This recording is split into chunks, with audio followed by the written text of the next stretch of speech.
പ്രധാനമന്ത്രിയുടെ road show കേരളത്തിൽ വോട്ടായി മാറില്ലെന്ന് LDFും UDFും. ഒരു സീറ്റിലും BJP ജയിക്കില്ലെന്ന് CPIM സംസ്ഥാന സെക്രട്ടറി MV ഗോവിന്ദൻ പറഞ്ഞു. സ്വർണ്ണക്കള്ളക്കടത്തിന്റെ കേന്ദ്രം പ്രധാനമന്ത്രിയുടെ ഓഫീസെന്നും കള്ളക്കടത്ത് പിടിക്കാൻ ഉത്തരവാദിത്തമുള്ള കേന്ദ്ര ഏജൻസികൾ പരാജയപ്പെട്ടുവെന്നും MV ഗോവിന്ദൻ കുറ്റപ്പെടുത്തി. കള്ളക്കടത്ത് പിടിക്കാനുള്ള ഉത്തരവാദിത്വം കേരളത്തിൽ ഏതെങ്കിലും ഗവൺമെന്റ് ഓഫീസിനില്ല. അത് പൂർണ്ണമായിട്ടും കേന്ദ്ര ഗവൺമെന്റിന്റെ ചുമതലയാണ്. എന്തേ ഇതേവരെ സ്വർണ്ണക്കടത്ത് നടന്നു എന്നെല്ലാവരും സമ്മതിച്ചിട്ടുണ്ട്. എന്നിട്ട് എന്തേ പിടിക്കാത്തത്? ആരായിരുന്നു തടസ്സം പിടിക്കുന്നതിന്? ഇപ്പോൾ തൃശ്ശൂർ പിടിക്കാനാണ് എന്നാണ് പറഞ്ഞ് നടക്കുന്നത്. തൃശ്ശൂരൊന്നും തൊടാൻ പറ്റാത്ത അവസ്ഥ BJPക്ക് ഉണ്ടാകുന്ന കാര്യത്തിൽ ഒരു സംശയവും നിങ്ങൾക്ക് ഉണ്ടാവേണ്ട. കേരളത്തിലെ ഒരു പാർലമെന്റ് നിയോജക മണ്ഡലത്തിൽ നിന്നും ഒരു സീറ്റിലും BJP ജയിക്കാൻ പോകുന്നില്ല. അതേസമയം തൃശ്ശൂരിൽ എന്ത് സംഭവിച്ചാലും UDF ജയിക്കുമെന്ന് രമേശ് ചെന്നിത്തല.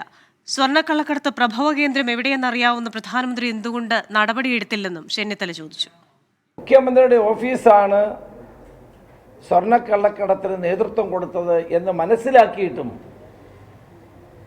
ആ ഓഫീസിനെയോ മുഖ്യമന്ത്രിക്കെതിരെയോ നടപടി സ്വീകരിക്കാതിരുന്നത് അവർ തമ്മിലുള്ള രാഷ്ട്രീയമായ നീക്കുപോക്കിൻ്റെയും ധാരണയുടെയും അടിസ്ഥാനത്തിലാണ് എന്ന കാര്യത്തിൽ ഒരു സംശയവും വേണ്ട. CPMും BJPയും തമ്മിലുള്ള രാഷ്ട്രീയമായ ബാന്ധവമാണ്. അല്ലായിരുന്നെങ്കിൽ ഇന്നലെ പ്രധാനമന്ത്രി പറയണ്ടേ, ഞങ്ങൾ ഇന്ന നടപടികൾ സ്വീകരിച്ചു. നരേന്ദ്രമോദിയെ പ്രധാനമന്ത്രിയായി അംഗീകരിക്കാൻ കോൺഗ്രസ് തയ്യാറാകാത്തതാണ് ചാണകവെള്ളം തളിക്കൽ സമരത്തിന് പിന്നിലെന്ന് BJP സംസ്ഥാന അധ്യക്ഷൻ K. സുരേന്ദ്രൻ. പ്രധാനമന്ത്രിയുടെ പരിപാടി നടന്ന വേദിയിൽ ചാണകവെള്ളം തളിക്കാൻ നടത്തിയ നീക്കം വരേണ്യ മനോഭാവത്തിന്റെ ഭാഗമെന്നും K. സുരേന്ദ്രൻ കുറ്റപ്പെടുത്തി. അദ്ദേഹം ഒരു പ്രതിഷേധ സമരത്തിനല്ല ഇവിടെ വന്നിരിക്കുന്നത്. അദ്ദേഹം ഈ നാട്ടിലെ സഹോദരിമാരെ കാണാനാണ് വന്നിരിക്കുന്നത്. അത്രയും മഹത്തായിട്ടുള്ള ഒരു പ്രോഗ്രാം, ഒരു പരിപാടി, ഹൃദയസ്പർശിയായ ഒരു ചടങ്ങ്. ആ ചടങ്ങിൽ പങ്കെടുത്ത് തിരിച്ചുപോയ ഉടനെ വേദിയിൽ വെള്ളം തളിക്കുക എന്ന് പറഞ്ഞാൽ ആ മനസ്സിന് എന്താണ് പറയേണ്ടത്? കാരണം മറ്റൊന്നുമല്ല, രാഹുൽ ഗാന്ധിയും കോൺഗ്രസ് നേതാക്കന്മാരും അവരുടെ ഉള്ളിലുള്ള വരേണ്യ മനോഭാവമാണ്.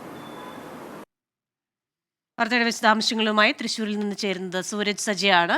സൂരജ്, കഴിഞ്ഞ ദിവസം തൃശ്ശൂരിനെ ഇളക്കിമറിച്ച് പ്രധാനമന്ത്രിയുടെ സന്ദർശനം, റോഡ് ഷോ, പ്രസംഗം, ഇന്നിപ്പോൾ അതുമായി ബന്ധപ്പെട്ട പ്രതികരണങ്ങൾ നടത്തിയിരിക്കുകയാണ് മറ്റു പാർട്ടികൾ. എന്തൊക്കെയാണ് ഇന്ന് വരുന്ന പ്രതികരണങ്ങൾ?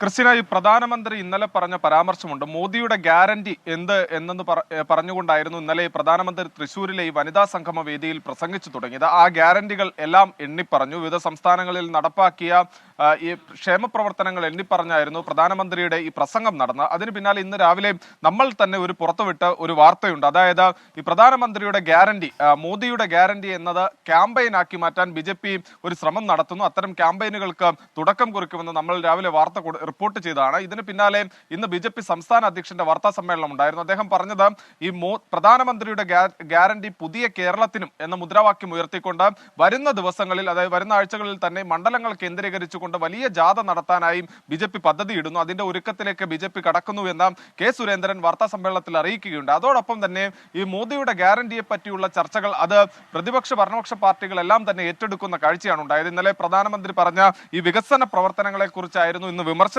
ഉയർന്നത്. അതായത് ഈ ബിനോയ് വിശ്വം പറഞ്ഞത് പ്രധാനമന്ത്രിയുടെ ഗ്യാരണ്ടി അത് കേരളത്തിൽ വിലപ്പോകില്ല എന്നുള്ളതായിരുന്നു അദ്ദേഹം പറഞ്ഞത്. അതോടൊപ്പം തന്നെ ജില്ലയിലെ മന്ത്രിയായിട്ടുള്ള K. രാജൻ പറഞ്ഞത് പ്രധാനമന്ത്രിയുടെ സന്ദർശനം കൊണ്ട് ഒരു തരത്തിലുള്ള മാറ്റവും തൃശ്ശൂരിൽ ഉണ്ടാക്കാൻ പോകുന്നില്ല, LDF സ്ഥാനാർത്ഥിയുടെ വിജയം ഉറപ്പ് എന്നുള്ളത് K. രാജൻ പറയുന്നു. അതേസമയം ഇന്നലെ സ്വർണ്ണക്കള്ളക്കടത്ത് കേസുമായി ബന്ധപ്പെട്ടുകൊണ്ട് പ്രധാനമന്ത്രിയുടെ ഒരു പരാമർശം ഉണ്ടായിരുന്നു.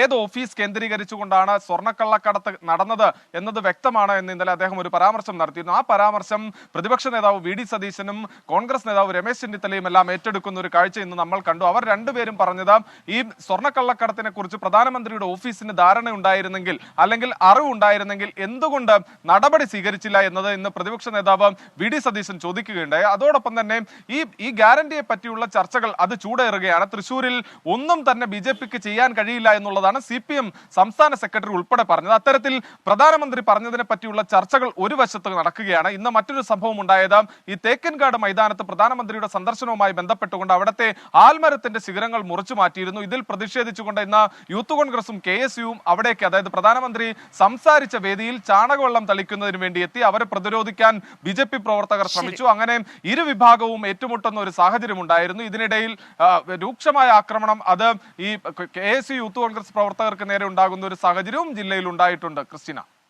ശരി, തൃശ്ശൂരിൽ നിന്ന് വിശദാംശങ്ങൾ നൽകുകയായിരുന്നു സൂരജ് സജി.